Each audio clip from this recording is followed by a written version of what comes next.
Bem-vindos ao canal Sonhos Entre Linhas. No vídeo a seguir você encontrará os capítulos 56 e 57. Deixem um like e vamos para os capítulos. 56º capítulo, capítulo 56. Mas por que é que Rubião ia deixá-los? Que razão? Que negócio? No dia seguinte ao do caso de Santa Teresa, acordou opresso, almoçou mal, não cuidou de nada, calçou as chinelas africanas sem interesse, cuidou das coisas belas, ou simplesmente ricas, que lhe enchiam a casa. Não pode suportar as carícias do cão mais de 2 minutos. Tão depressa o recebeu na sala, como mandou embora. Ele é que enganou os criados e tornou a sala. Mas, tal foi o tabefe que recebeu na orelha, que não repetiu os afagos, estirou-se no chão com os olhos no amigo. Rubião estava arrependido, irritado, envergonhado. No capítulo 10º deste livro ficou escrito que os remorsos deste homem eram fáceis, mas de pouca dura. Faltou explicar a natureza das ações que os podiam fazer curtos ou compridos. Lá tratava-se daquela carta escrita pelo finado Quincas Borba, tão expressiva do estado mental do autor, e que ele ocultou do médico, podendo ser útil à ciência ou à justiça. Se entrega a carta, não teria remorsos, nem talvez legado, o pequeno legado que então esperava do enfermo. No caso presente, era uma tentativa de adultério.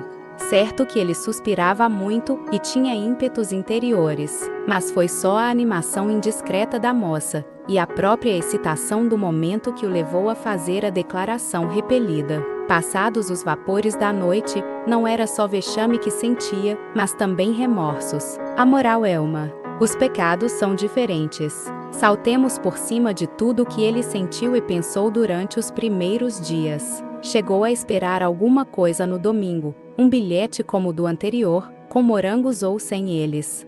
Na segunda-feira estava determinado a ir a Minas passar uns 2 meses. Tinha necessidade de restaurar a alma aos ventos de Barbacena. Não contava com o doutor Camacho. Deixar-nos? Perguntou finalmente o Palha. Creio que sim. Vou a Minas. Camacho, voltando da janela, sentou-se na cadeira em que estivera antes. Que Minas? Disse ele sorrindo. Deixe-se de Minas por ora. Irá quando for preciso, e não se demorará muito que o seja. Palha não ficou menos admirado das palavras deste que das do outro. Donde surgira semelhante homem, com ar de dominar o Rubião, olhou para ele. Era pessoa de estatura média, rosto estreito, pouca barba, queixo comprido, orelhas de pavilhão largo e aberto. Foi tudo o que pode observar rapidamente.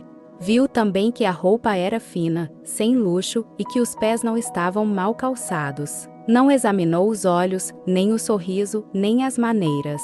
Não chegou a reparar no princípio de calva, nem nas mãos, magras e cabeludas.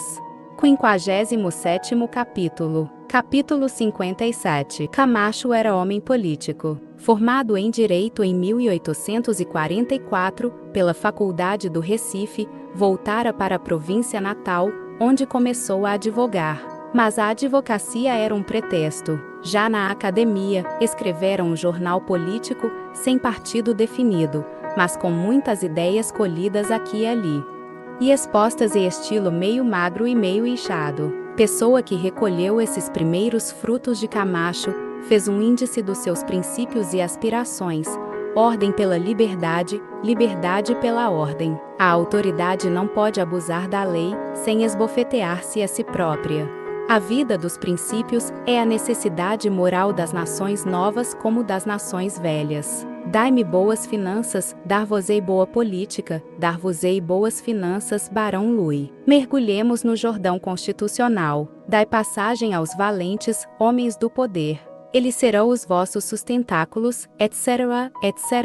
Na província natal, essa ordem de ideias teve de ceder a outras. O mesmo se pode dizer do estilo. Fundou ali um jornal, mas, sendo a política local menos abstrata, Camacho aparou as asas e desceu às nomeações de delegados, às obras provinciais, às gratificações, à luta com a folha adversa e aos nomes próprios e impróprios. A adjetivação exigiu grande apuro. Nefasto, esbanjador, vergonhoso, perverso, foram os termos obrigados enquanto atacou o governo. Mas, logo que, por uma mudança de presidente, passou a defendê-lo. As qualificações mudaram também. Enérgico, ilustrado, justiceiro, fiel aos princípios, verdadeira glória da administração, etc. Esse tiroteio durou 3 anos. No fim deles, a paixão política dominava a alma do jovem bacharel. Membro da Assembleia Provincial, logo depois da Câmara dos Deputados, presidente de uma província de segunda ordem, onde, por natural mudança do destino, leu nas folhas da oposição todos os nomes que escrevera outrora, nefasto, esbanjador, vergonhoso, perverso, Camacho teve dias grandes e pequenos, andou fora e dentro da Câmara, orou, escreveu, lutou constantemente.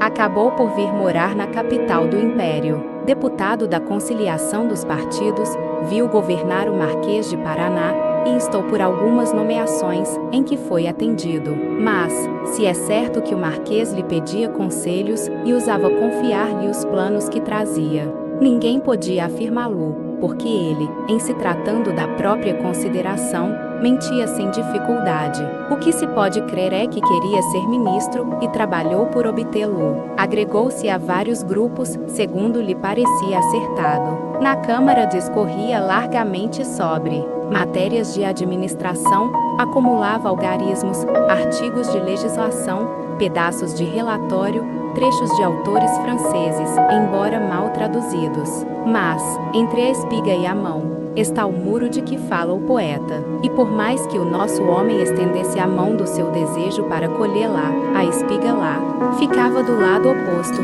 donde a arrancavam outras mãos, mais ou menos sôfregas, ou até descuidadas. Há solteirões na política. Camacho ia entrando nessa categoria melancólica, em que todos os sonhos nupciais se evaporam com o tempo, mas não tinha a superioridade de abandoná-la. Ninguém que organizasse um gabinete se atrevia, ainda que o desejasse, a dar-lhe uma pasta. Camacho ia se sentindo cair. Para simular influência, tratava familiarmente os poderosos do dia. Contava em voz alta as visitas aos ministros e a outras dignidades do Estado, mas nem por isso dava um passo adiante. Não lhe faltava que comer. A família era pequena. Mulher, uma filha, que ia nos 18 anos, um afilhado de 9, e para isso dava a advocacia. Mas trazia a política no sangue. Não lia, quase não falava de outra coisa. De literatura, ciências naturais, história, filosofia, artes, não se preocupava absolutamente nada. Também não conhecia grandes coisas de direito. Guardava algum do que lhe dera a academia, mais a legislação posterior e as práticas forenses. Com isso ia arrazoando e ganhando. Obrigada por terem ficado até aqui. Até os próximos capítulos de Quincas Borba.